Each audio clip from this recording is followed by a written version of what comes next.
Então nós vamos começar aqui o estudo com Sartre. Sartre, ele é um dos autores mais importantes dentro do existencialismo, né? Ele traz pra gente essa ideia principal, que é a ideia de liberdade, né? Ele fala, gente, de uma liberdade radical que às vezes é um pouco mal interpretada pelas pessoas, né? Achando que essa liberdade ela é totalmente radical no sentido de que a gente não vive dentro de um contexto, né, no qual ele chama de facticidade. Então, o que seria a facticidade? A facticidade é esse contexto, essa situação que a gente vive e que não tem como mudar. Por exemplo, o lugar que a gente nasce, o tipo de cultura que a gente tem, né? Mas mesmo dentro dessa facticidade, do ponto de vista do cotidiano, a gente pode sim fazer as nossas escolhas. E isso tem a ver com a liberdade de Sartre, né? Outro ponto importante que ele diz aqui é que a nossa existência precede a essência. O que isso significa de maneira mais prática? Primeiro a gente existe, primeiro a gente existe, a gente é colocado nesse mundo. E depois a gente vai construindo a nossa essência, a nossa vida, o jeito da gente ser, através das nossas escolhas. Então, o homem, ele se faz através das escolhas. E essas escolhas, elas vão gerar o quê? Responsabilidade. Então, aí vem essa ideia, né, de liberdade e responsabilidade. Então, a liberdade e a responsabilidade é um dos temas que eu pedi para vocês estudarem para a prova, né? Então, nós estamos diante de um mundo onde as diversas opções elas se apresentam para a gente e nós vamos escolhendo essas opções, arcando com as consequências dessas escolhas. E essas escolhas são justamente o que a gente chama de, essas consequências, né? Aceitar essas consequências é o que a gente chama de responsabilidade. Nós precisamos ser responsáveis por aquilo que a gente escolhe, tá? É claro que quando a gente se vê diante das possibilidades, isso causa na gente um desconforto, é uma angústia, né? Esse desconforto, essa angústia, ela muitas vezes é importante para a gente conseguir dar um salto, vamos dizer assim, evolutivo no nosso processo de autoconstrução, tá? Então, assim, acho que de Sartre seria mais ou menos isso. Vocês conseguem abrir o questionário agora? Vamos tentar fazer uma questão. Eu vou escolher aqui essa questão de número 1 para a gente fazer aqui termos só de teste, né? A questão é o seguinte: após a Segunda Guerra Mundial, conseguiram abrir? Questão número 1. Após a Segunda Guerra Mundial, muitos europeus se sentiram perdidos diante da destruição e da perda de sentido. Nesse contexto, Jean-Paul Sartre defendeu que o ser humano não nasce com uma essência, mas a constrói a partir de suas escolhas. Essa ideia significa que, letra A, o homem é determinado por sua herança biológica? Letra B, a liberdade humana é uma ilusão, pois tudo já está dado. Cada pessoa é responsável por definir o próprio sentido de existir? Sim. Né? Provavelmente. A essência humana é fixa e anterior à experiência? Contrário, né? A moral deve ser imposta por instituições externas? Não, né? Então, com certeza, é letra C. Cada pessoa é responsável por definir o próprio sentido de existir. Então, quem conseguiu estudar isso, né? Entender a liberdade e responsabilidade, vai conseguir, né, tirar nota boa, né? Pelo menos vai acertar esse tipo de questão que pode cair na prova, tá? Então, isso é o tema principal que eu pedi para vocês estudarem a respeito de Sartre, né? A gente vai agora para outro autor, né, que é mais ligado, os autores agora são ligados ao humanismo, tá? Vou dar uma pausa aqui nessa gravação para eu poder abrir agora o slide de humanismo. Então, vamos continuar agora falando aqui do humanismo e de alguns autores importantes que eu pedi para vocês estudarem para a prova, tá? Então, olha só, a primeira pergunta que a gente faz para entender esses autores é justamente essa: o que é o humanismo dentro da psicologia, né? Então, gente, o humanismo é um grupo, né? É um conjunto de estudos, né? Que aparece mais ou menos aí na década de 50, 60, que busca justamente isso, ver o ser humano numa visão um pouco mais positiva, né? Uma visão mais livre, pensando no ser humano como um ser humano que tem essa capacidade de ter consciência, de ser consciente em relação às coisas, que é capaz de acolher, que é capaz de focar na liberdade, né? É claro que a gente também tem a opção de não fazer nada disso, né? Mas nós temos também a opção de sermos, não temos? De fazermos boas escolhas, de sermos mais autênticos, de sermos mais responsáveis, de ajudarmos mais as outras pessoas, de conseguirmos acolher mais as pessoas. Nós temos também essa opção, né? Então, o humanismo, ele é mais baseado nisso, né? Nessa experiência, nesse lado bom do ser humano, tá? Nesse potencial que todo ser humano tem para crescer, para se realizar, né? Nos seus campos da vida, tá? Então, a ênfase dele é nessa experiência subjetiva, na liberdade, na responsabilidade e na busca de sentido.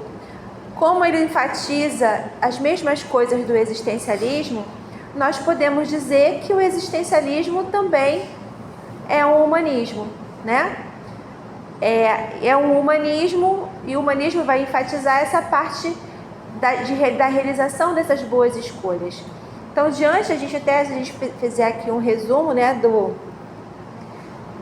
existencialismo, da fenomenologia do existencialismo e do humanismo, a gente pode dizer que a fenomenologia, como estudo do fenômeno, ela busca entender as coisas que acontecem com a gente, as situações que a gente passa em detalhes, de maneira mais livre de julgamentos, mas entender profundamente. E depois desse entendimento, né, a gente passa a poder conseguir fazer as nossas escolhas com mais responsabilidade e com mais liberdade, né? E o humanismo entende que nós podemos fazer essas escolhas da melhor forma possível para a gente e para com quem a gente convive, para toda a nossa sociedade, tá? Então, essas três áreas da filosofia, elas se juntam, né? Elas se integram e se tornam muito importantes para a psicologia. E se a gente continuar aqui trabalhando, né? Nós temos alguns autores que são extremamente importantes dentro, né, desse humanismo.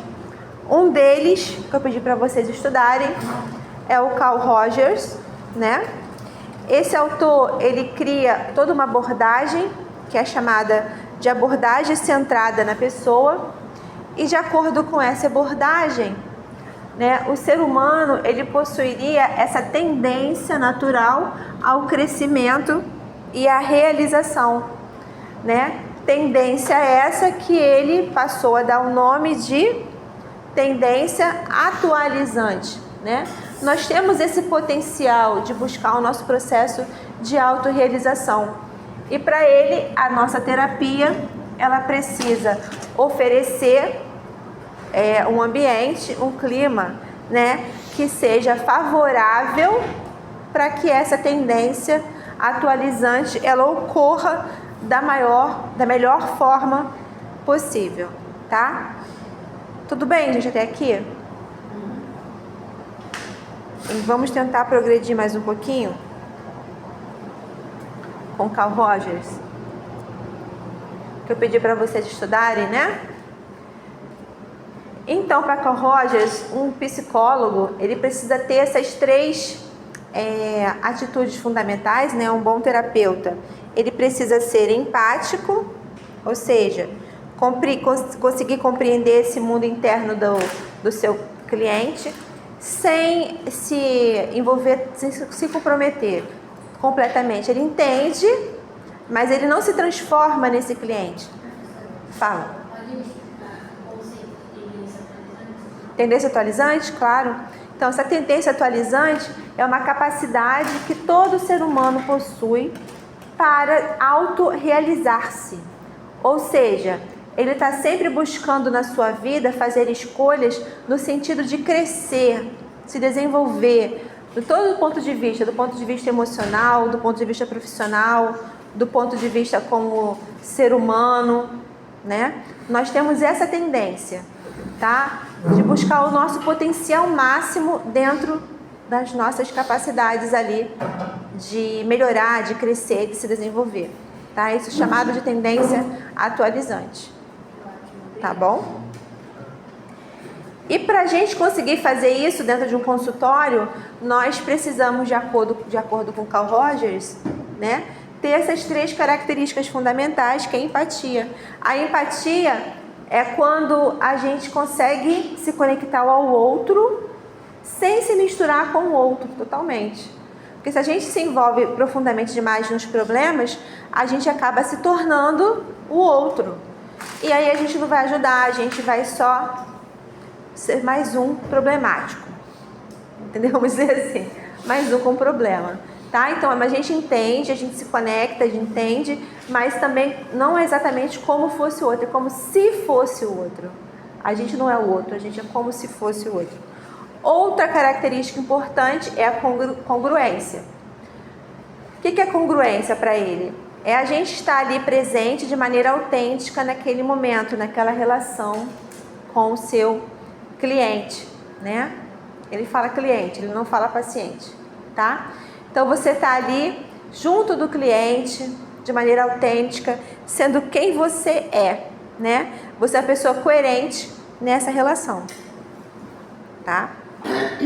E também a aceitação positiva e incondicional, né? Isso tem a ver com a gente se afastar do ponto de vista de julgamento, né? Não é se afastar da pessoa, a gente se colocar as nossas experiências um pouco de lado e aceitar o outro, tá? Tentar entender o outro, aceitando positivamente esse outro, sem julgar essa pessoa. Então, para Carl Rogers, esses são as três atitudes do terapeuta que vão contribuir para a gente conseguir alcançar esse clima favorável, terapêutico, psicológico, para que as potencialidades do sujeito elas consigam ser alcançadas, ok? Dúvida, gente, aqui? Vamos para uma questão de Carl Rogers. Vamos lá, vou pegar alguma aqui.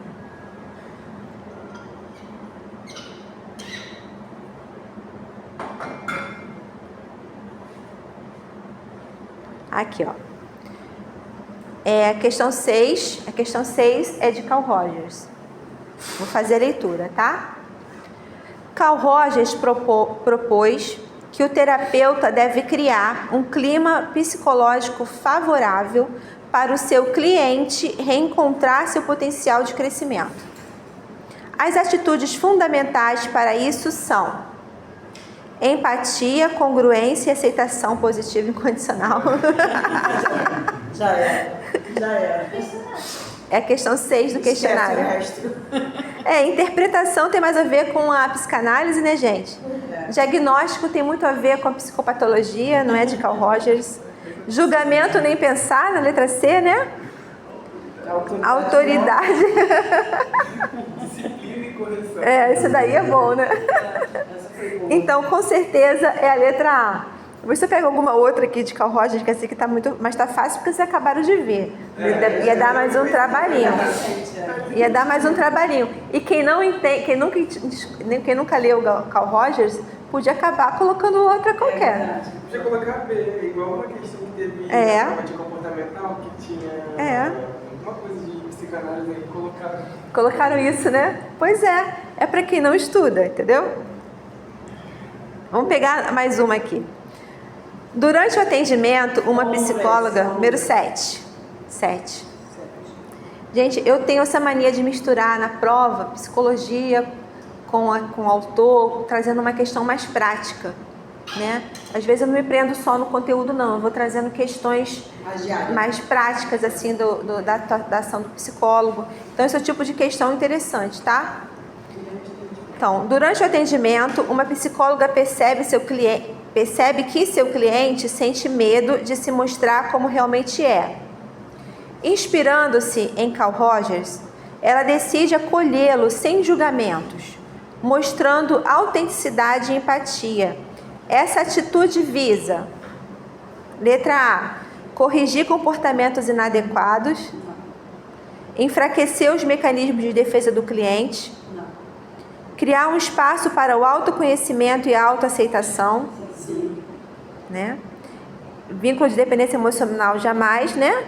E substituir as crenças do cliente pelas do terapeuta. Estão rindo? Tem gente que faz isso, tá? Faz? Tem psicólogo que faz isso, né? Totalmente errado.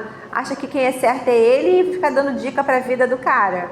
Aliás, não são poucos não, é a maioria. E aliás, o paciente que ele quer de você é isso. O que eu faço? Não é?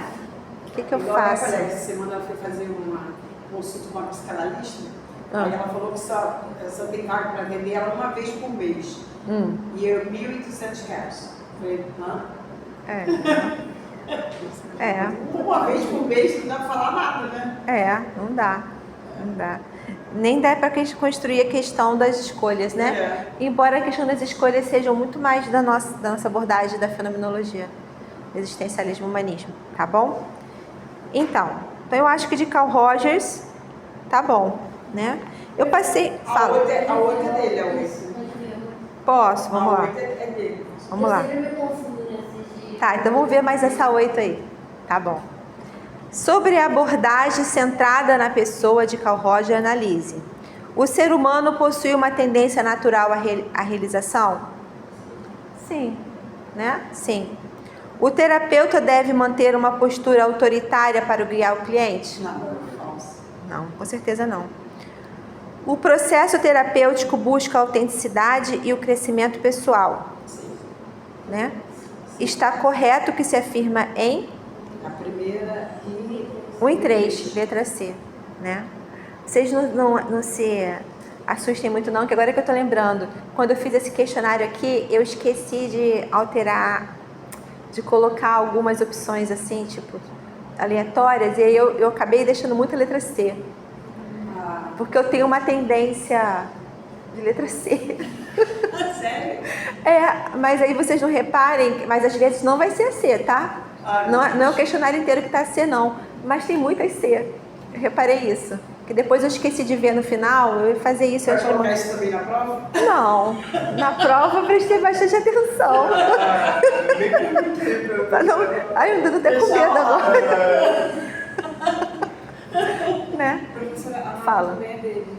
Oi? A questão 9 também é do Rogers. Também? Vocês querem fazer? Então vamos lá. É porque eu botei algumas questões do Rogers, algumas questões, e deixei algumas para vocês fazerem sozinhos. Porque se eu fizer todas, vocês vão ficar sem opção para estudar e treinar depois. Mas tem 42 a lista. A gente vai ter bastante tempo para fazer. Mas tem gabarito, tá? Depois que vocês apertarem enviar, vai aparecer o gabarito para vocês, tá bom? Mas vamos lá, vamos fazer 9 então. Fazer só 9 e a gente parte pro próximo autor. Vamos lá. Deu 11 horas até na plano, o que vocês fizeram, a gente vai fazer, eu não entendi. Entendi. Terminou na meia-noite e meia, né? Meia-noite e meia da manhã. Mas esse questionário não vale ponto não, tá? É só para estudo, calma. Mas já ajudou bastante. Vamos lá. A tendência atualizante proposta por Rogers pode ser observada quando, né? O terapeuta define metas para o cliente. O indivíduo se esforça para realizar o próprio potencial, mesmo em meio de dificuldades? Pode ser, né? O cliente se acomoda em padrões de comportamentos antigos. O psicólogo interfere constantemente nas decisões do paciente. A pessoa se adapta passivamente às expectativas externas. É a letra B, com certeza, né? Tá? Mas é bom a gente ir para outro autor, porque senão a gente vai ficar presa só no Carl Rogers, tá? E tem outros também. Então, gente, vamos falar agora um pouquinho do Abraham Maslow, tá? Esse autor, ele não cria uma abordagem dentro da psicologia tal como foi feito com o Carl Rogers, não, tá? Mas ele traz pra gente informações importantes, temas importantes dentro do humanismo, tá? É como se fosse o Nietzsche. O Nietzsche não criou uma abordagem, mas ele também contribui bastante para psicologia fenomenológica, existencial, humanista. Esse nome é tão grande, né? Vamos lá. Então, Abraham Maslow ficou famoso pela pirâmide de Maslow, né? Então, essa pirâmide de Maslow, se a gente pegar da base ao topo, ela também vai, ela parece até com o Carl Rogers, né? Ela vai cada vez se elevando um pouco mais até surgir também o processo de autorrealização. E essa autorrealização, ela lembra bastante a tendência, quer dizer, o processo também do potencial máximo da tendência atualizante, não lembra? Né? O caminho que se segue da tendência atualizante de Carl Rogers, lembra? Tá? Então, segundo o Maslow, nós precisamos ter as nossas necessidades mais básicas atendidas para conseguir alcançar esse processo, né? Todas as necessidades aqui, fisiológicas, segurança, amor, relacionamento, estima, para a gente conseguir alcançar o processo de realização pessoal, a autorrealização. Segundo ele, quando essas necessidades, né, elas não são supridas, a gente não consegue subir muito nessa pirâmide. E é verdade, né, gente? Quando as nossas necessidades, por exemplo, fisiológicas, as mais básicas, alimento, roupa, moradia, elas não estão supridas, dificilmente a gente vai conseguir alcançar, por exemplo, um nível maior de segurança, né? E se a gente não se sente muito seguro, né, não dá nem para pensar muito em amor, em relacionamento. Então a gente a gente precisa de, às vezes, subir nesses níveis para conseguir alcançar o próximo. Tá claro que não é assim tão estanque, não é assim tão didático como está ali, mas existe sim, né, essas necessidades que precisam ser importantes para a gente conseguir se autorrealizar, né? Para a gente conseguir atingir o topo dessa pirâmide, tá? Então, ele é bem famoso, o Abraham Maslow, ele é bem famoso. Tá? Então, essa autoatualização, ou também chamada de realização pessoal, é esse desejo que a gente tem de atingir sempre esse nosso próprio potencial, tá? Que lembra muito a tendência autoatualizante também do Carl Rogers, né? Indo um pouquinho mais para o próximo slide aí, né? Essas coisas que eu falei no próximo slide eu já acabei comentando, né? Que o ser humano, que Carl Rogers, ele não monta uma abordagem, mas ele, Carl Rogers não, né? Maslow, ele não monta uma abordagem, mas ele é importante, esse instrumento, essa pirâmide, ela é importante para a gente entender como as necessidades elas vão acontecendo, né? Ok? Vamos para algumas questões de Maslow? questão 10 é de Maslow, né? Então, gente, quem não tiver ainda aberto o questionário, abre o questionário e deixa aberto no celular. O link está lá no grupo. Isso vai ajudar vocês a acompanharem também um pouco melhor aqui a aula de revisão, tá?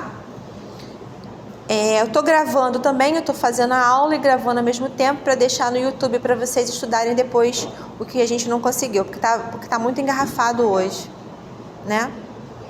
Então vamos lá. Abraham Maslow desenvolveu a hierarquia das necessidades humanas, que culmina na autoatualização. Isso significa, letra A, buscar o reconhecimento dos outros, viver de acordo com o que a sociedade espera, realizar plenamente as próprias potencialidades, controlar todas as emoções negativas, manter estabilidade material e emocional, né? Oi? Tá no grupo de 10, questão 10. Então essa daí é realizar plenamente as próprias potencialidades, né? Podemos ir pro próximo? Vamos pegar mais uma de Maslow? Qual que vocês querem pegar? Só tem mais uma, eu acho. A 11. Oi? A 11. Só tem mais uma. Vamos fazer, então, sobre a psicologia humanista e a teoria de Maslow. A autoatualização está relacionada à realização do potencial humano? Sim, verdadeiro, né? A 11. O foco está nas doenças e sintomas psíquicos. O ser humano é visto como capaz de crescer e criar sentido? Sim. Então, quais são as corretas? 1 e 3. Ah, não, essa não é a C. Essa é a D. É a D. Essa é a D. Tá? É 1 e 3. Tá bom? Então, gente, vou dar uma paradinha aqui pra gente ir pro próximo autor, tá? Rapidinho. Já fez quantas questões? Eu acho que a gente fez quantas, gente? Parei? Não quer parar alguma coisa? Então vamos lá. Então agora o próximo autor é Rollo May, né? Rollo May, ele é bem importante. Ele pega as ideias, por exemplo, de Sartre e de outros autores dentro do existencialismo e do humanismo e traz de maneira bem prática para a psicologia, né? Esses autores, eles são importantes porque eles dão essa base, mas eles são filósofos, eles não são necessariamente psicólogos. Rollo May não, Rollo May transforma isso tudo em psicologia, né? Então ele enfatiza aqui a questão da liberdade, da ansiedade existencial, da coragem. A liberdade e essa ansiedade existencial, também chamada de angústia existencial, é de quem, gente? Vamos lá, vamos tentar lembrar autores que falem sobre isso. Oi? Kierkegaard, lembra Kierkegaard? E Kierkegaard, ele foi uma fonte importante para quem? Para Sartre, né? Tá? Então, com certeza, tem Kierkegaard, tem Sartre, todo mundo ali envolvido, né? E a coragem, né? Essa coragem é a gente viver nesse mundo, mesmo diante de tantas incertezas. A gente tem a coragem, que na verdade até Kierkegaard fala sobre isso. A gente não sabe o que vai acontecer amanhã, então a gente dá o quê? Mesmo dá o salto de fé, né? Então esse salto de fé é a coragem. Em Rollo May, né? Então ele também está se inspirando nos autores anteriores, né? Agora ele traz um pouquinho novo também, né? Ele traz aqui algo novo das polaridades existenciais. Ele diz pra gente que nós vivemos num mundo onde é possível existir polaridades, várias polaridades, mas que nós devemos fazer o quê? Buscar, na verdade, a integração dessas polaridades, o equilíbrio, a integração dessas polaridades, e não viver em uma polaridade ou em outra polaridade. Isso não é saudável, viver em polaridades. O que é saudável, segundo ele, é a gente tentar fazer essa integração desses opostos, né? May, né, ele via esse sofrimento justamente como resultado do desequilíbrio entre essas polaridades, tá? E ele achava também que a gente não devia, isso aqui é importante, tá, gente? O objetivo terapêutico não é eliminar a angústia, não é eliminar essa ansiedade existencial. Na verdade, é transformá-la em alguma coisa. Transformar essa angústia em alguma coisa importante, né?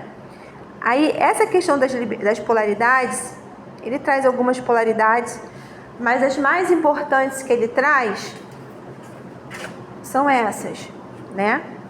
Ser versus não ser, né? Ser é viver, a gente vive de modo autêntico ou a gente vive em função da morte, em função do medo, da perda, do vazio.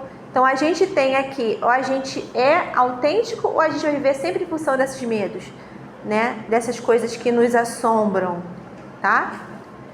Liberdade vezes destino. Até onde eu consigo controlar alguma coisa e até onde eu não consigo, né? A gente é livre ou a gente está em função do destino? Esses são dois pontos bem importantes que são presentes nas terapias. A coisa que você mais fala, sabe, acho que o que eu mais ouço na terapia? Eu não consigo. É incrível. Eu não consigo. Né? Eu falei assim, como? Vamos entender melhor como você não consegue? O que está acontecendo que você não consegue? Né? Assim, eu nunca tive um paciente que falasse assim, eu consigo tudo, a não ser aquele que está em uma fase eufórica da bipolaridade. Você vai falar, né? É. Ele consegue tudo. Eu vi um vídeo Né? onde o terapeuta falou com o cliente dele assim, né? Uhum. 5 anos. E perguntou assim, eu quero que você me responda essa única pergunta. Como você está?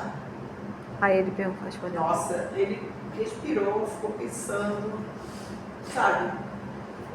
5 anos fazendo terapia. Entendi. Olhar pra ele e saber como ele está se sentindo, se ele... Olha, assim, só de ver um pouquinho da ação, eu lembrei de você ontem, professora, porque eu estava assistindo uma reportagem onde você viu aquele caso da moça que jogaram assim. Aquilo foi horrível, né, gente? Aí ontem duas advogadas, Aquilo foi horrível. Procuradoras, não sei, foram atrás, eu não sei como é que se chama assim, levaram essa frente, porque vários comentários assim no perfil dela, né? Colocaram assim, agora ela aprende a colocar, não postar mais foto com pouca roupa, porque ela malhava muito, botava umas roupas assim, mas não tinha nada de exagero. Novinha. Aí outros homens botaram assim embaixo, o IML hoje está em festa. Aí os outros botaram assim, opa, vamos catar os caquinhos que dá pra fazer uma coisa boa. Aí Meu parece Deus. assim, eles estavam estuprando ela pós-morte, pensando nos pedaços de cultura, mas assim, tem um monte de comentário. Eu lembrei que você uma vez falou assim, será que existe muita maldade? Sei lá, aquela frase que você perguntou outro dia. Eu lembrei disso, eu falei assim, gente, as pessoas são mais do que doentes já. Porque assim, os comentários são absurdos, professora. Depois você vai ver em algum momento na internet, as duas mulheres colocaram lá. Meu Deus, gente, que horror. Porque elas querem atrás de cada dono de comentário daquele absurdo. Deve ir mesmo, né? Eu acho que só se tiver esse tipo de coisa de verdade, pegar alguns ali, não dá pra ir em todos, porque, né? São muitos. Mas eu acho que se em alguns ali, isso ficar bem público, vai dar medo. Eles vão ser presos, os que fizeram esses comentários? Sim.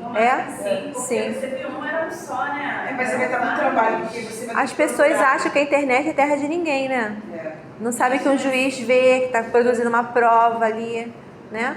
Porque aquilo ali foi demais, né? Teve um que falou assim, vou fazer o curso pra trabalhar no IML, deu vontade agora. Tipo assim, sabe assim? Gente, que absurdo. Que nojo. É porque ela era novinha, tadinha, ela tinha 21 anos, eu acho. Gente, isso é absurdo, né? Nossa. É absurdo mesmo. Né? E a gente falando aqui de humanidade, de humanismo, de amor, Nossa, a realidade é cruel. né?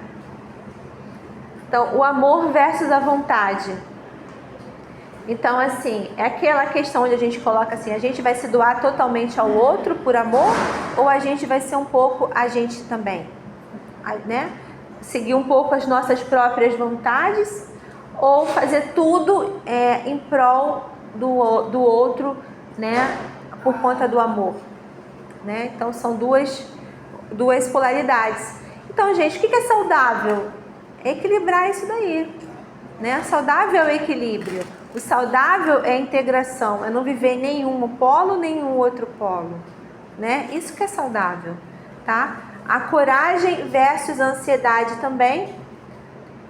Então, a gente vai sempre fazendo coisas, se colocando no mundo, dando saltos de fé o tempo inteiro, é uma polaridade. Ou a gente vai viver sempre paralisado graças ao processo de ansiedade, nunca conseguindo seguir em frente. Então, as duas coisas são prejudiciais, né? O ideal é a gente encontrar o equilíbrio, o caminho do meio em relação a essas questões, tá? Então, Rolomei, ele fala desses temas importantes aí. Vamos fazer algumas questões? Vou pegar o questionário aqui. Qual questão que a gente coloca? Vamos lá, 12. 12 fala de Rolomei. Gente, só para vocês saberem, eu estou gravando a aula ao mesmo tempo que estou dando, tá? Só para vocês saberem. Então, essa que a gente está falando aqui vai aparecer no YouTube para as pessoas que não estão aqui. Porque hoje está chovendo muito, está tendo muito problema, tá? Mas vocês não falam nada demais também, né? Né? Tá? Até agora não. Tudo bem? Senão vai ser banido do YouTube. Não, mas vocês autorizam colocar? Sim. Então tá bom. Então vamos lá. Agora então a questão 12. Também não fiquem também inibidos, a gente não está falando nada demais. Né? Questão 12. Rolomei destacou que a angústia existencial é inevitável e pode ser transformada em força criadora. Para ele, a coragem de ser significa. A coragem de ser significa reprimir emoções negativas, enfrentar a finitude e a incerteza da vida com autenticidade, evitar o sofrimento a todo custo, seguir rigidamente normas e valores, depender da aprovação social, né? Com certeza, letra B de bola. Tem outro autor que também Fala. enfatiza bastante isso, né? De enfrentar a finitude. Tem, enfrentar a finitude e a incerteza da vida com autenticidade. Tem dois autores, que é o Kierkegaard e o Sartre. Né? São autores que tratam bastante desse tema. Tá bom? Por isso que eu falei, o Rolomei, ele pega as ideias dos filósofos e transforma isso para a terapia, para o psicólogo, para a atuação do psicólogo, né? Ele transforma a filosofia em psicologia, de maneira bem direta, bem clara, né? Querem fazer mais uma?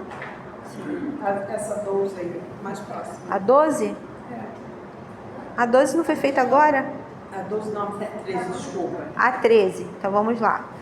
Quem não está com o questionário aberto, o link está no grupo, tá? Então, de acordo com Rolomei, as polaridades existenciais expressam tensões inevitáveis da condição humana.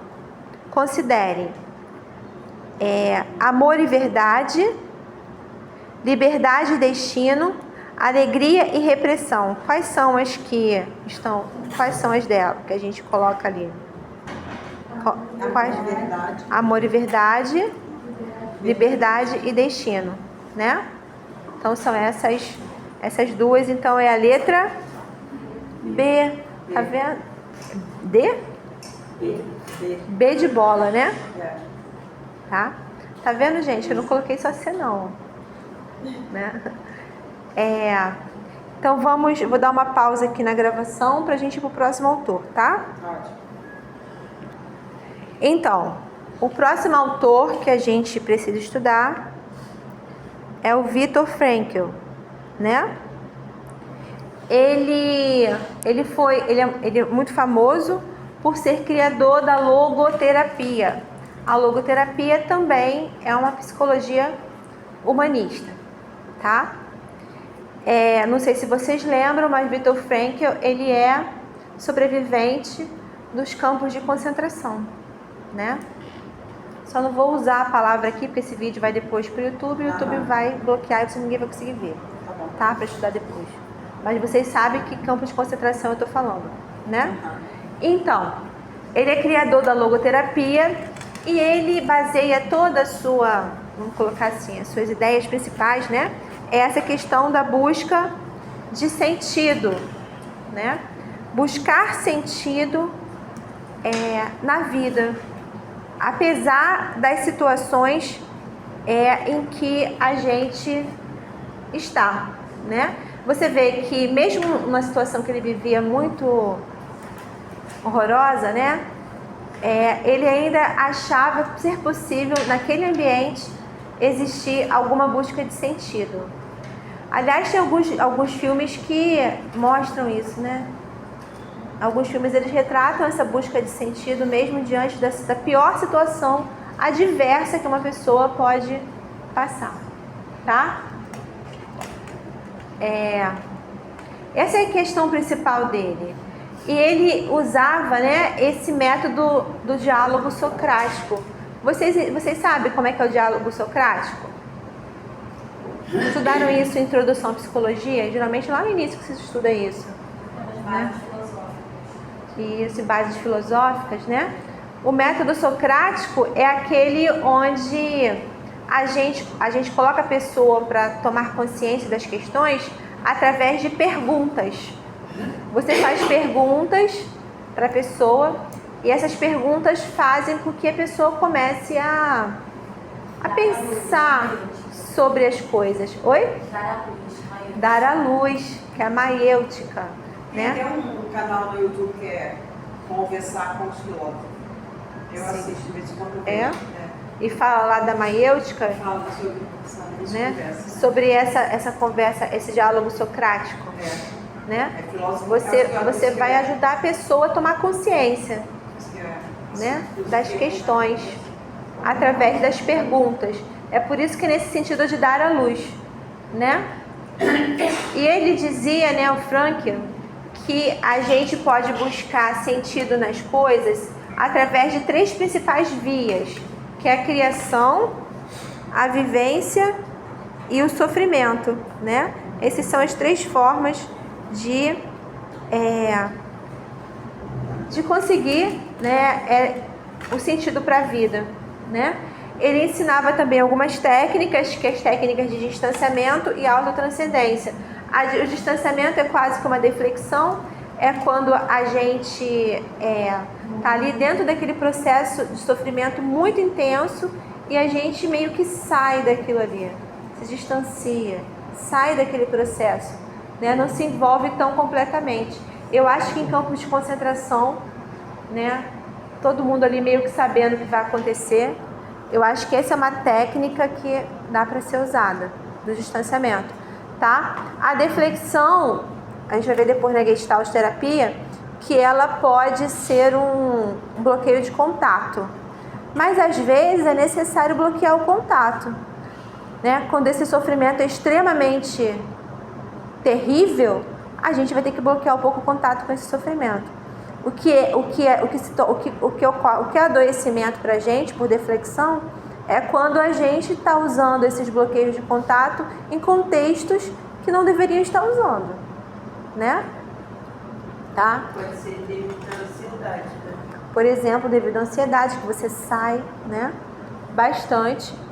E temos também a autotranscendência, né, que a gente também é uma forma de distanciamento, né, mas é uma forma de distanciamento onde a gente sai da gente e se joga no mundo buscando trabalhar em alguma causa que seja importante e que vai desenvolver a humanidade. Por exemplo, os médicos sem fronteira, né, que vão para outros locais. Tem muitos grupos que fazem isso, né? A gente se envolve em alguma causa, busca sentido de vida em alguma causa, né? tá? Para mim, por exemplo, a psicologia é uma busca de sentido. A profissão de psicólogo, para mim, é uma busca de sentido. É onde eu me encontro no processo de sentido da vida, tá? Não é? Cada pessoa faz uma coisa, né? Busca um sentido em alguma... Né? Tem gente que... E quando aquela pessoa não está buscando muito sentido, talvez ela esteja com algum adoecimento. Vale a pena a gente conversar sobre ela, sobre buscas de sentido, tá? Pode falar. Então, peraí. Se não... Então, gente, continuando aqui, Viktor Frankl, né? E ele coloca essas três vias, né?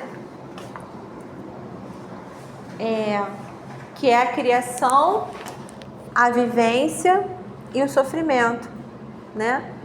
Então, são as três vias principais de busca de sentido nas coisas, né? Pela criação, por exemplo, né? Aqui um exemplo, um paciente encontra sentido em um projeto de arte ou de ensino, né? Você criando alguma coisa nova, né? Deixando alguma contribuição para a humanidade, realizando algum trabalho. Pela vivência, né?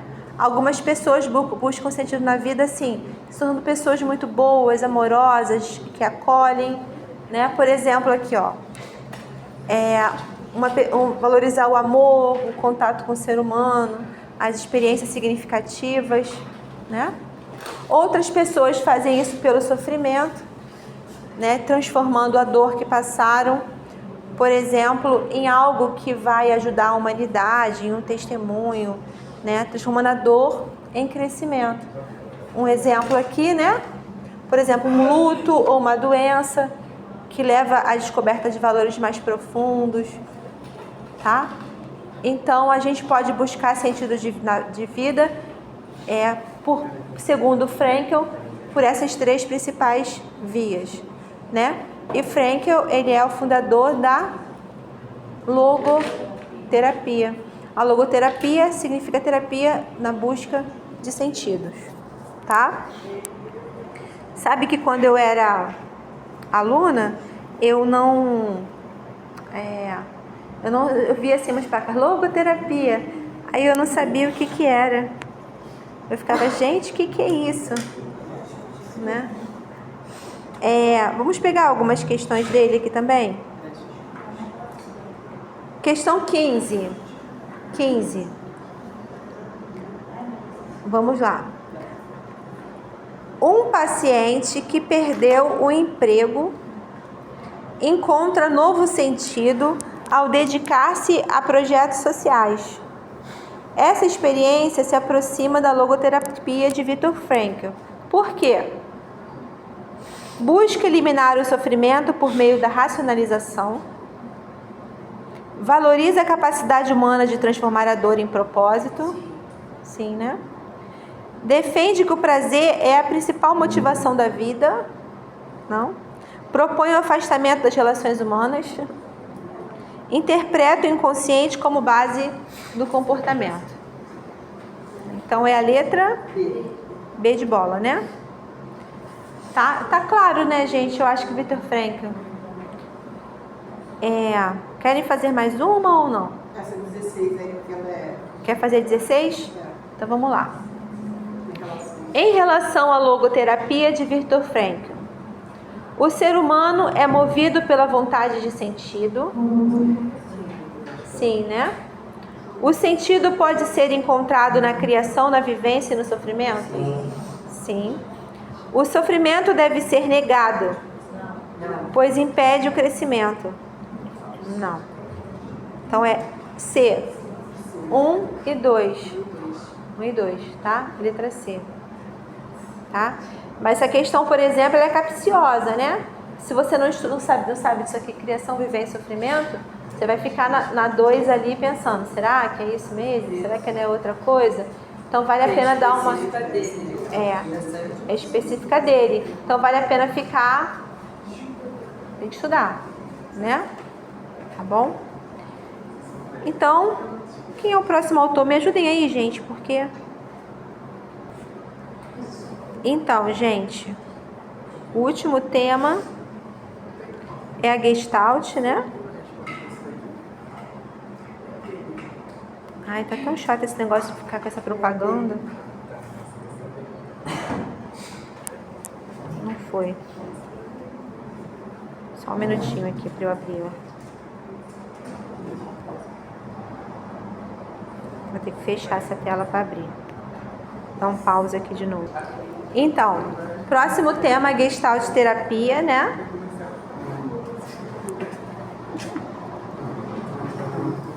E daqui tem alguns temas. Vocês estão no grupo? Alguém tirou foto daquela tela lá Vocês pode ver para mim quais foram os tópicos que eu pedi para vocês estudarem mais? Que isso vai me ajudar também a focar aqui agora.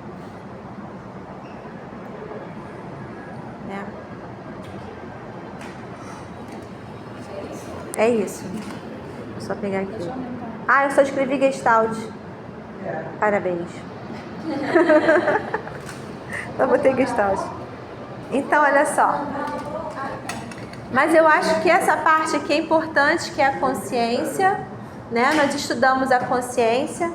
A consciência, gente, a gente já estudou bastante ela até lá em... Lembra do Russell? Lá no início? A consciência é sempre consciência de algo. Então, tomar consciência é você tornar-se consciente de alguma coisa. O quê? A Oranis? Na prova agora, teorias e grupos. Vai cair a Oranis, teorias e grupo? É? Não sei, eu não sei. Então, mas deve ser em outro sentido, claro, para não ficar confuso. Porque o tema consciência, ele é estudado em todas as áreas da psicologia. A função de Gestalt em grupo. O processo é tomada de consciência. Ah, sim, é a mesma consciência. É a mesma consciência. Tá? Então, gente, a consciência, ela tem a ver com a gente conseguir perceber-se no mundo, atuando no mundo. Para Gestalt é isso, né?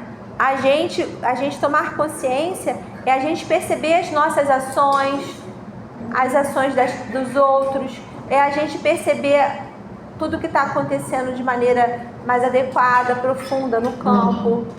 Então, tomar consciência é você entender de maneira mais profunda o fenômeno, lembra? Né?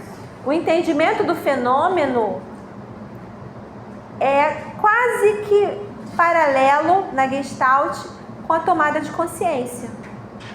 É você entender o fenômeno tal como ele é, né? Saber descrever esse fenômeno em detalhes, entender ele com perfeição, até inclusive fazer o que a gente chama de redução fenomenológica, né? Ou seja, a gente vai compreender as causas, os efeitos, o funcionamento de determinada situação. A Laíra falou que esses três fundamentos é na teoria com o grupo, entendeu? O quê? Essa matéria é feita dentro do... Eu acho que o professor deve ser da área de Gestalt, está dando dinâmica de grupo. É isso, deve ser isso. Não sei, mas deve ser um professor da Gestalt dá isso daí. Dinâmica de grupo, né? Mas dinâmica de grupo não é só Gestalt, é mais que isso, né?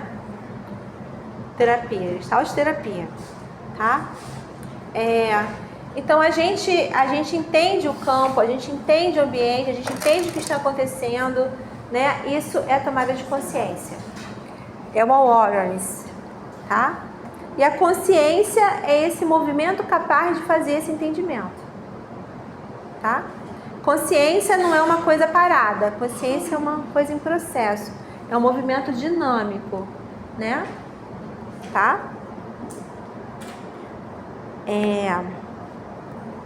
Continuando aqui, eu acho que a gente vai aprofundar, assim, alguns conceitos, mas o mais importante é o contato e o bloqueio e os ciclos de contato, né? Eu acho que foi o que a gente mais estudou, é o contato e o ciclo de contato.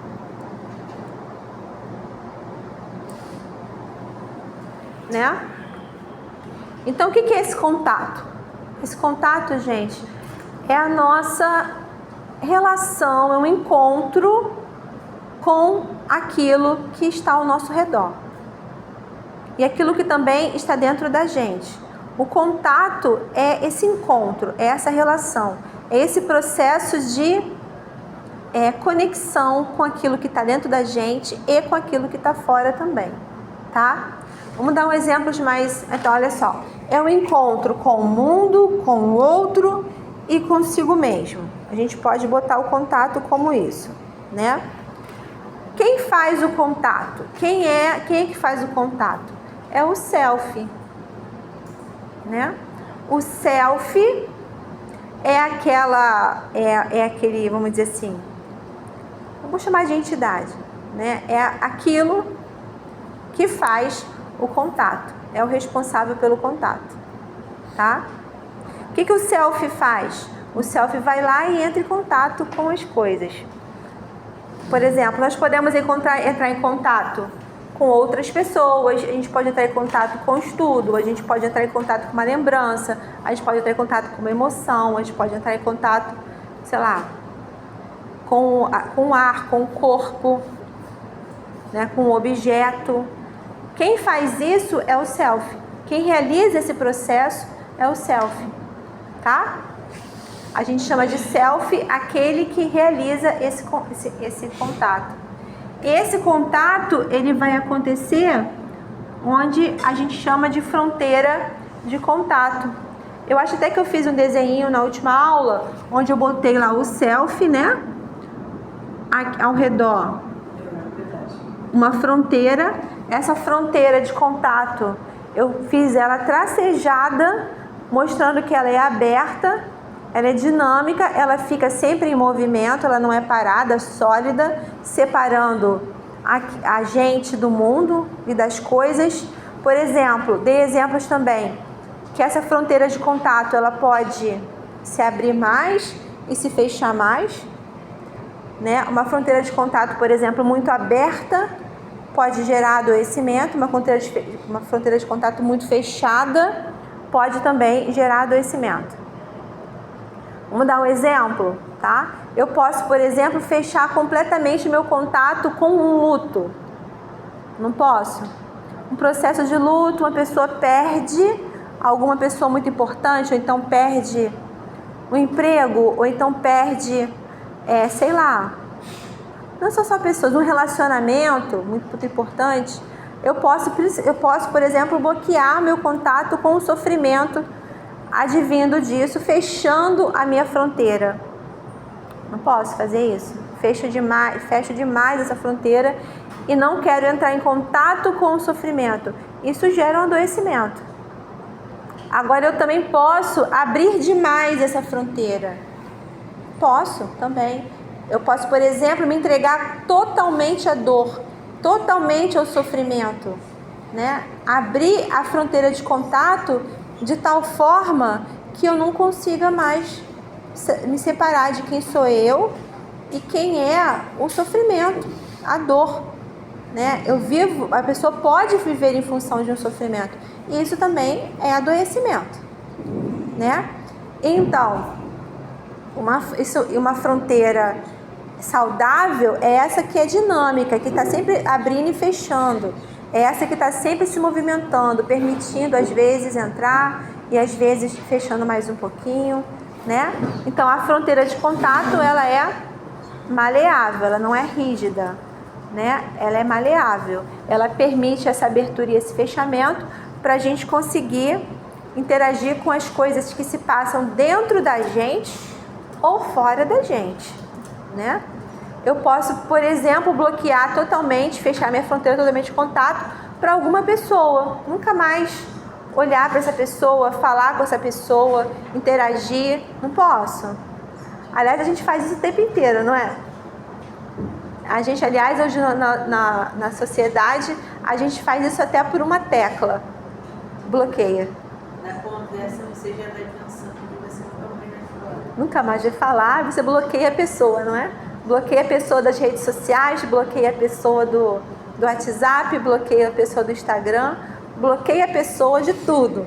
Isso é um fechamento de uma fronteira de contato com aquela pessoa, né? E quando você faz isso, alguma coisa que não é saudável vai acontecer, porque não é possível a gente conseguir bloquear totalmente uma pessoa da nossa vida desse jeito. Algum problema vai acontecer, algum adoecimento vai acontecer, tá? Então, assim, a gente é interessante perguntar quem você bloqueou, né? Quem você bloqueou? O que você bloqueou nessa pessoa? Né? Você pode não ter contato físico e verbal nunca mais com essa pessoa, mas talvez alguma coisa ali seja importante para você, né? Abstrata, não precisa, né? Uma pessoa que te faz muito mal, você não precisa ficar falando com ela, mas tem alguma coisa ali que você bloqueou nesse processo de bloquear totalmente que pode estar te prejudicando, tá? E o nome engraçado que você vai bloquear é o mesmo nome que se dá no ciclo de contato. Lembra que a gente estudou o ciclo de contato? E tem um momento que a gente pode bloquear esse contato, tá? Então a gente vai estudar ele agora de novo. Vamos para o próximo slide. Para a gente entender, para os próximos, para a gente entender o ciclo de contato.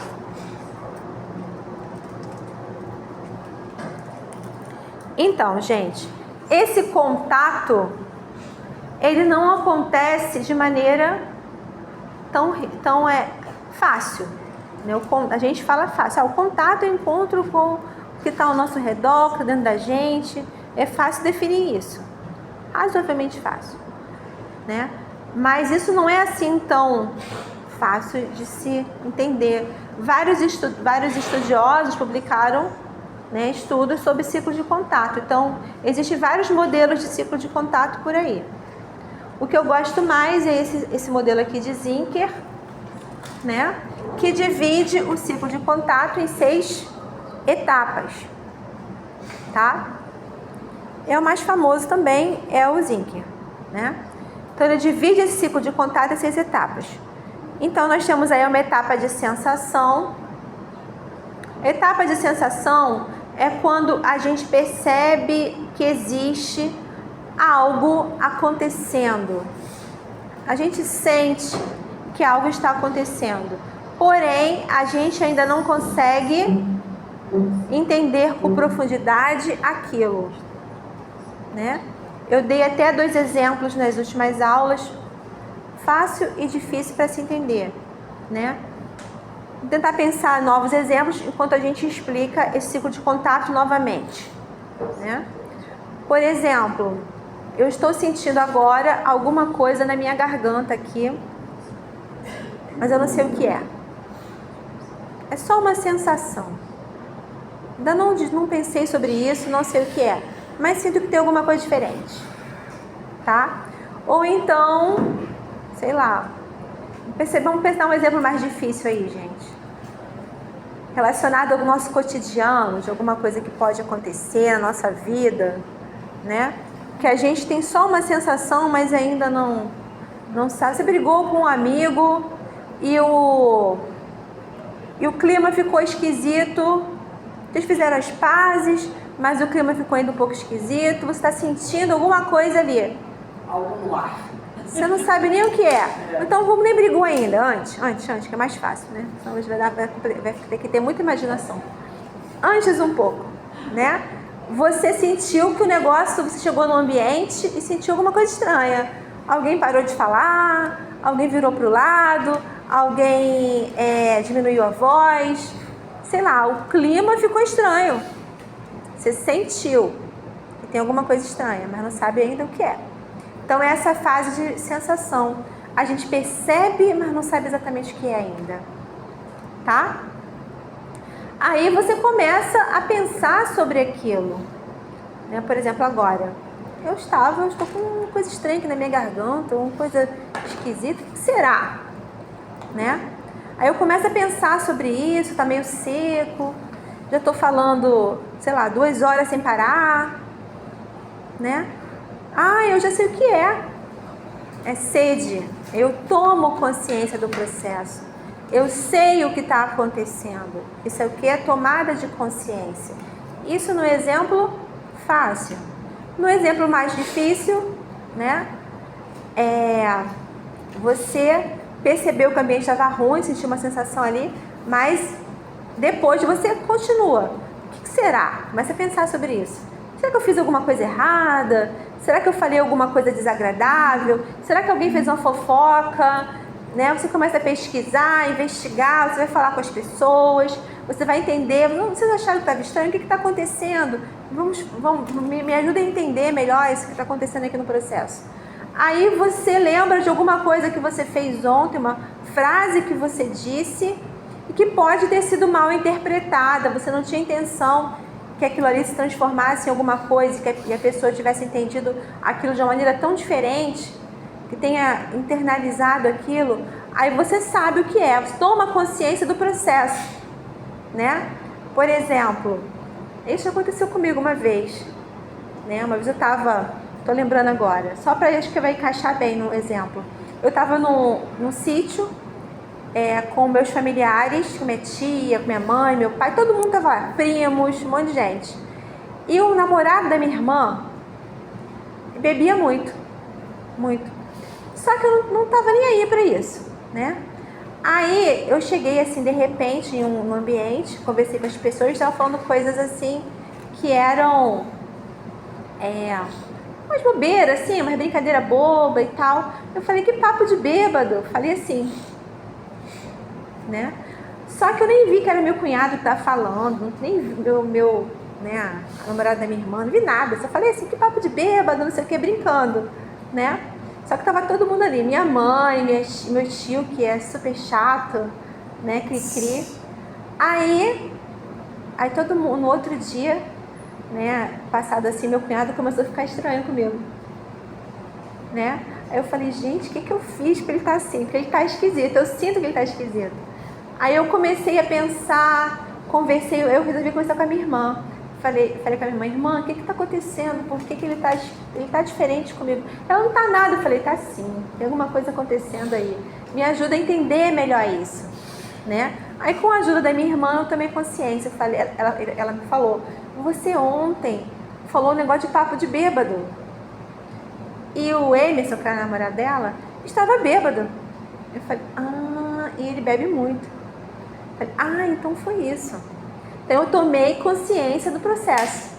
Então tomada de consciência é o entendimento do fenômeno. Então meu cunhado ficou com raiva de mim porque eu falei que ele estava bêbado e falando besteira. Sendo que ele estava bêbado. Né? Meu ex-cunhado. Sem querer falei o nome dele aqui. Eu espero que a minha irmã nunca jamais ouça essa... Falei. Não vou repetir. É porque agora ela tá com outro, né? Mais de vários anos, se casou com outra pessoa. Mas né? falou mal, tá bom. Falei mal. Enfim. Ai, meu Deus, mas isso nunca vai chegar. Então, olha só. Aí, né, aconteceu essa situação. Mas não é desagradável tanto. Também não é, besteira, né? Mas o que acontece? Aí, tomei consciência e fiquei também ainda intrigada. E agora, como é que eu vou resolver isso? Né? Porque não era a pessoa que eu queria ficar chateada. Eu não queria ficar mal. Tava brincando no sítio. A gente estava fazendo churrasco, estava se divertindo, né? Passando o final de semana, né? Aí, eu comecei a mobilizar a energia para tentar resolver a situação. Eu falei, o que eu posso fazer para resolver essa situação? Para tentar resolver essa situação, né? Comecei a juntar energia para esse processo. Juntar energia, tentar resolver. Agora aqui também, descobri já qual é meu exemplo fácil. Descobri qual é o meu problema, que é sede. Então, o que eu tenho que fazer? Eu tenho que juntar energia para ir até minha garrafa e beber água. Só que eu acho que ainda não é o momento. Estou juntando energia ainda para fazer isso. Tá? Estou juntando minha energia. Então, isso é mobilização. Mobilização de energia psíquica, de recursos psíquicos, né? Para a resolução daquela situação. Aí eu fiquei pensando assim, de repente eu posso conversar com ele. Eu vou lá pedir desculpas, falar que eu não percebi e que não era meu objetivo, né? Essa é uma forma de eu tentar resolver a situação, tá? Tentar ali me tranquilizar, enfim, né? Então, essa é a mobilização. O que é a ação, gente? A ação é quando eu já vou caminhando para a resolução daquela situação. É quando eu já estou fazendo aquilo ali. Ainda não aconteceu tudo plenamente. Eu estou já fazendo. Né? Por exemplo, estou caminhando até minha garrafa, pegando a minha água, abrindo a minha garrafa. Isso é uma ação. Né? Aí, o que eu faço? Bebo minha água. Beber mesmo, ou seja.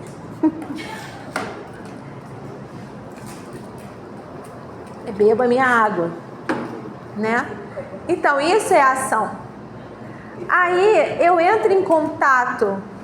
Entrei em contato pleno agora, bebi água, entrei em contato com a minha sede. Inclusive, eu tô acabando com ela, né? Tô resolvendo essa sensação que é uma sensação de sede, né? Eu vou lá e converso. Então, eu tô entrando em contato com o processo. Eu começo a conversar com meu cunhado, começo a conversar com ele. Eu entro em contato com essa situação, com esse problema, né? Através da ação. Eu faço a ação e, como resultado dessa ação, já vai acontecendo o contato com aquela situação, né? A ação e contato estão muito juntos. Você age e entra em contato, propriamente dito, né? E depois que a gente entra em contato, a gente tem uma fase de satisfação, de refração. Aquilo foi sanado, aquilo foi resolvido, né? Não estou mais com sede, eu tomei um pouquinho de água, tá? Não tá. Agora eu entro na fase de refração até que surja novamente uma necessidade e eu tenha que reiniciar esse ciclo, tá? Então muitas pessoas permanecem com o ciclo interrompido, não conseguem fechar o ciclo, ou o ciclo passa muito tempo para resolução, às vezes anos, dependendo dos ciclos, tá? Então, esse bloqueio, essa interrupção do ciclo, em qualquer uma dessas fases, pode gerar adoecimento. Segundo a Gestalt terapia, a interrupção do ciclo gera adoecimento. E essas interrupções de ciclo são chamadas de bloqueios de contato, tá? A interrupção do ciclo é o bloqueio de contato. Eu posso interromper o ciclo aqui na sensação, ou ficar desconfortável por muito tempo e não seguir para frente. Posso. Eu posso interromper o ciclo na ação. Por exemplo, eu estou sentindo alguma coisa ruim, mas não quero saber o que é. Interrompi. Vai ficar, aquele desconforto fica. Você pode temporariamente colocar em suspensão, mas ele volta. Tá? Quando tem oportunidade, ele volta. Eu posso interromper aqui. Tomei consciência, mas eu não tenho energia para resolver a situação. Não estou conseguindo mobilizar a energia. Eu sei qual é o meu problema. Eu entendi perfeitamente o meu problema, mas eu não consigo resolver. Não acontece isso, gente? É bastante. Eu posso interromper ali. Isso causa adoecimento. Tá? Eu posso interromper na mobilização de energia. Por exemplo, já tenho energia suficiente para resolver a situação, mas não vou lá e não resolvo, não entro em ação. Me preparo, planejo tudo, já sei o que tem que ser feito, já entendi o que precisa ser feito para eu fazer a resolução daquele problema, mas eu simplesmente não ajo, não faço a ação, não realizo a ação. Eu posso até realizar a ação e ainda ficar pilhado, não entrar em contato com a situação. Posso. Aí você já não resolveu? Não consigo, nada, fica ainda ali. Não permite contato. E eu posso até resolver e não dar tempo suficiente para ficar satisfeita com aquilo. E já meter outro problema em cima sem passar pela fase de refração. Eu posso simplesmente ficar aqui, pegando um problema atrás de problema e resolvendo. Sou eu faço isso direto. Eu resolvo, minha vida é resolver problema e não ficar feliz com a resolução. Fala. Esse ciclo acontece quando a gente tem um problema a ser resolvido?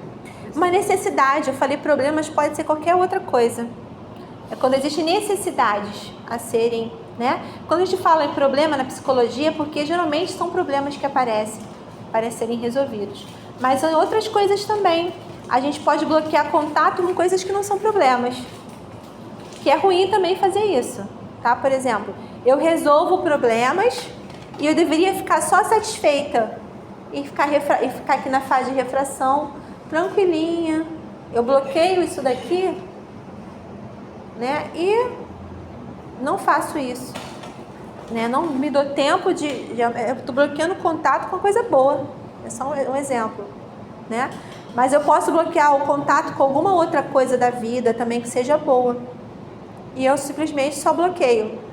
Quer ver uma situação? Por exemplo, eu poderia passear mais. Por que eu não passeio tanto? Estou bloqueando o contato com uma coisa que é tão boa para mim, que é passear. E não é um problema. Eu acabo gerando um problema, né? Mas essa atitude, normalmente, ela vem de uma situação que antes era ruim, né? Pode ser bom também, né? Pode ser bom. Às vezes, de você não se autorizar a viver aquilo ali que é bom. Por exemplo, né? Eu estou me atropelando e acabo adoecendo porque eu estou bloqueando o contato antes, inclusive, da sensação. Né? Entendem que a gente pode bloquear contato em qualquer uma daquelas etapas ali? Tá? Então, bloqueios de contato geram adoecimento. Isso é fato. Como que a fronteira de contato se diferencia disso? A fronteira de contato é justamente onde... Não, eu fiz não. É justamente onde acontece o contato. Onde esse ciclo se dá. Onde o ciclo acontece? Dentro da fronteira de contato. Esse processo todo acontece dentro da fronteira de contato, que abre e fecha, permitindo ou não a entrada ou a saída desses estímulos, dessas informações. Tá? É na fronteira que acontece. Como? Então, gente, olha só. Quem faz o contato? O self. Como o contato acontece? Através da fronteira através do ciclo de contato. Onde ele acontece? Na fronteira de contato.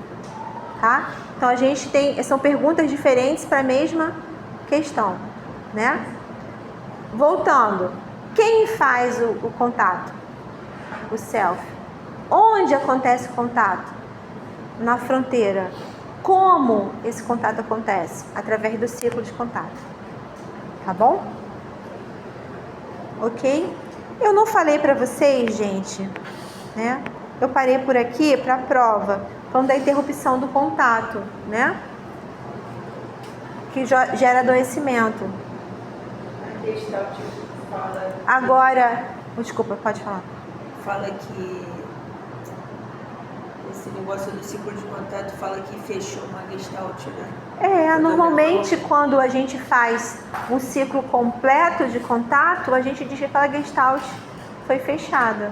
Lembrando que a gestalt não é só uma coisa, são várias coisas acontecendo ao mesmo tempo, vários ciclos acontecendo. Então, quando esses ciclos que fazem parte de um processo que tem alguma coisa em comum por trás dele, quando todo esse ciclo se fecha de maneira correta, essa gestalt, ela se fechou. Quando alguns desses ciclos de uma gestalt ficam abertos, a gestalt permanece aberta. Tá? A gente pode sim fazer essa correlação com a gestalt aberta e a gestalt fechada. Tá bom? E outro tema que se liga ao ciclo de contato são os bloqueios de contato que acontecem. Eu não vou pedir na prova os bloqueios de contato, mas é um tema que acho que seria legal vocês estudarem, para vocês terem isso, tá? Então, existem alguns tipos de bloqueio de contato, como a deflexão, a projeção, a introjeção, a confluência... Ai, tá faltando uma importante. Projeção, introjeção, retroflexão, que é importante, tá? Então, existem alguns bloqueios de contato e vale a pena vocês estudarem, né? Só para vocês terem essa informação na vida de vocês, embora não vai cair na prova. Não vou pedir isso diretamente. Mas aí tá? a gente vai entender melhor. Eles vão entender, por exemplo, que a introjeção é um tipo de bloqueio de contato quando a gente ouve coisas do mundo e internaliza isso como se fossem suas. Você introjeta, você pega do mundo coisas que deveriam estar no mundo e são suas. Por exemplo, um professor dizer para o aluno que ele é ruim em matemática. Aí ele introjeta em si ser ruim em matemática. Ele nem era tão ruim, ele era normal. mas ele se transformou em um aluno ruim em matemática, uma introjeção. Uma projeção é quando a gente tem uma coisa interna e projeta no mundo. Por exemplo, as hipocrisias. As hipocrisias, elas são projeções, né? Quando a gente fala assim para a pessoa, você está errado, mas você estava doido para fazer aquilo que ela estava fazendo. Você está projetando o que é seu nela, né? A projeção é quando você coloca no mundo uma coisa que é sua, tá? Geralmente preconceitos são relacionados com projeções, tá? Isso é uma coisa bem psicanalítica, né? É parecida, né? É muito parecida. Por quê? Fitch e Perls, os Perls, eles eram psicanalistas antes de serem gestalt terapeutas, tá? A gente pode colocar também a retroflexão, que é quando você deveria colocar no mundo a sua energia psíquica e você coloca contra você mesmo. Por exemplo, as doenças psicossomáticas, elas acontecem por conta da retroflexão. Retroflexão, a maioria delas. Por quê? Porque você tem uma energia que você deveria colocar no mundo de alguma forma, né? E você joga isso em cima de você, você guarda, você joga aquilo para cima de você. Aí você adoece fisicamente, às vezes, psicossomático, por conta daquela coisa que você fez, né? Tipo uma fibromialgia. Você passa por uma situação que te deixa nervoso, você bloqueia o contato com a situação, você engole aquela situação, você fixa aquilo em você, né? Aí você sente dor. É uma retroflexão. As doenças autoimunes também são assim, tá? O que mais? Uma deflexão é quando você tá ali quase entrando em contato com alguma situação, aí você foge. Tá quase entrando, foge. É meu paciente que eu já falei para vocês. Tá quase entrando, foge. É deflexão isso, tá? Por exemplo, às vezes as pessoas que defletem muito contam um problema sorrindo. Ela sorrindo e o problemão que está acontecendo na vida dela, ela conta, faz piada daquele problema. Isso é uma deflexão, tá? E temos a confluência, que é um bloqueio de contato, onde a pessoa ela se mistura muito com o ambiente, ou com o outro, de tal forma que a gente não consegue saber o que é ela e o que é o ambiente. Por exemplo, aquele casal de idosos, né, que querem morrer juntos, né, que eles se conectam tanto, eles se confluem tanto, que a gente não consegue saber o limite de um, onde termina um e onde começa o outro. Tá? É um exemplo de confluência. Então, esses são alguns bloqueios de contato que não vão cair na prova, que eu não botei nenhuma questão sobre isso, mas que eu acho que é bom vocês saberem que existem, tá? Gente, quer fazer alguma questão? Oi? Assim, não vai cair em tipos e a gente tem que saber pelo menos o conceito. Vocês têm que saber o que é bloqueio de contato. Isso vai cair. Isso, tá. Você não precisa saber cada um deles, tá? Mas saber que existe interrupção de contato, que existe bloqueio de contato, o que é um bloqueio de contato, aí sim, tá? Vamos fazer algumas questões, né? Pegar lá o questionário. Lá no questionário, eu achava que ia dar tempo, porque eu fiz esse questionário tem um tempo, né? Aí eu achei que ia dar tempo de falar sobre os bloqueios, só que não deu, né? Então, assim, as questões que falam sobre os tipos de bloqueio, vocês podem... A do Bungental também, eu também achava que ia dar tempo, mas não deu. Gente, teve feriadão, teve semana de não sei o que deu uma atrapalhada, né? Então, vamos lá, vamos pegar aqui. Vamos pegar alguma questão de Gestalt. Eu acho que é 26, né? Tem a 26, Gestalt terapia. Vamos lá. 26. Durante uma sessão, o paciente relata um episódio de ansiedade. E o terapeuta lhe pergunta: o que você percebe em você enquanto fala sobre isso? Essa intervenção característica da Gestalt terapia tem como principal objetivo, vamos lá, promover a interpretação simbólica do conteúdo latente. Quem faz isso, hein? Psicanálise, né? Estimular a reflexão racional sobre as causas do sintoma? Vamos lá, pode ser que tenha alguma melhor, né? Aumentar a consciência do paciente sobre sua experiência no presente? Sim. Né?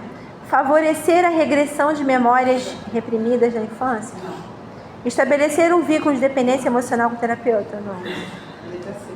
É a letra C, né? Porque a gente não está buscando só... Por que não é a B? Porque a B fala de causas, né? Isso também está mais para a psicanálise. Por isso que é a C, tá? Vamos pegar mais uma? Sobre o conceito de awareness, consciência na Gestalt terapia, analise as afirmativas. 1. É o processo de perceber o que se sente, pensa e faz no momento presente? Sim. Tá? Aumenta a autonomia e a capacidade de escolher conscientemente? Sim. Esse é o objetivo da tomada de consciência, né? Está baseada na análise lógica e intelectual do comportamento? Não. Análise lógica, né? A gente não está falando de análise, está falando de descrição. Cuidado, gente, isso aqui é pegadinha, hein? Na fenomenologia, no humanismo, no existencialismo, a gente está mais focado na descrição. No processo de descrição, de entendimento e não de análise, né? Tá bom? É a primeira e a segunda. É. Querem fazer mais alguma? A 28? Vamos lá. Eu passei rapidinho aqui agora, mas eu falei sobre vocês, sobre o aqui agora, né? O aqui agora é aquilo que a gente está ali plenamente naquele processo. Por exemplo, o aqui agora meu, ele guarda memórias. Eu tô acessando memórias para poder falar com vocês a respeito da aula, eu preciso acessar memórias. Então, aqui agora e memórias que já foram no passado. O aqui agora não significa necessariamente só aquilo que está acontecendo no presente, porque eu acessei memórias do passado, né? Então, assim, eu também posso acessar com vocês aqui coisas do futuro, não posso? Tá? Pensar nas minhas ansiedades e estou aqui presente. Então, estar no presente significa estar ali de maneira plena, autêntica. Estar ali mesmo, nas coisas que estão acontecendo. Então, vamos lá. Durante a sessão, uma paciente relata um conflito ocorrido no passado. O terapeuta pergunta: e como é para você falar disso agora, aqui comigo? Essa pergunta expressa o princípio gestáltico do insight intelectual, não, daqui agora, né? Reforço positivo, não, desconstrução narrativa, transferência simbólica, aqui agora, né? Depois eu pego o restante. Tá, vai pra prova, né? Tá bom? É isso, gente. Tem mais alguma coisa aí que vocês queiram trabalhar? Dúvidas? Eu acho que de revisão, né? Bateu o tempo aí adequado. Alguma